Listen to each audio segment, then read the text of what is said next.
Për mosbatimin e vendimit për shpërndarjen e faturave në përzarfe nga koriku i vitit të shkuar e deri në marsin e si vjetëm, Agjencia për Informim dhe Privatësi i ka shqiptuar gjob prej 45.000 eurosh, kompanisë rajonale të ujësjellësit Prishtina ndërsa Keskos prej 20.000 euro.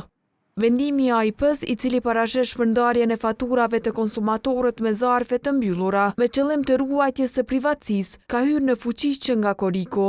Te kanë treguar për gjobat e shqiptuara, në AIP kanë tërhequr vërejtjen për mungesën e informimit të qytetarëve lidhur me rëndësinë e ruajtjes së privatësisë.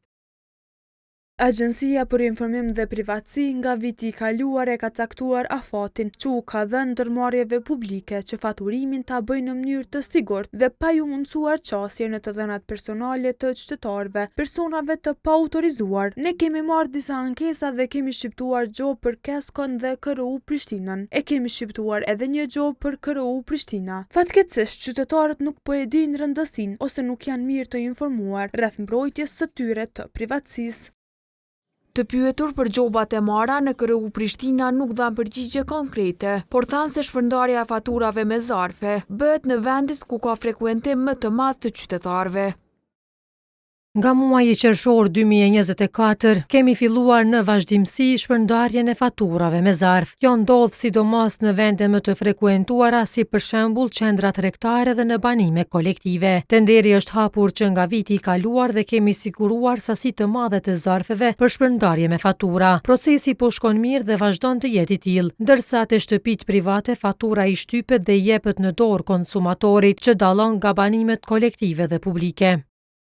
AZD-n si Kecit Lulzim Krasniqi nuk tregoi për gjobat, por tha se në planifikim për dërgimin e faturave të rrymës me zarfe janë rreth 700.000 konsumatorë.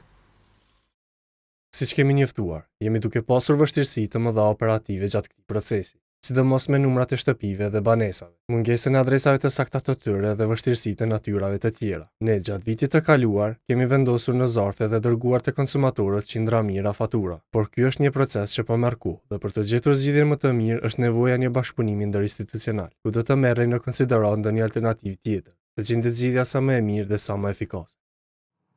Vendimi i Agjencisë për Informim dhe Privatësi përfshin të gjitha ndërmarrjet publike, qendrore dhe ato lokale. Për mos respektimin e tij, gjoba me ulët e parapar është 20.000 euro, ndërsa ajo më e larta deri në 50.000 euro.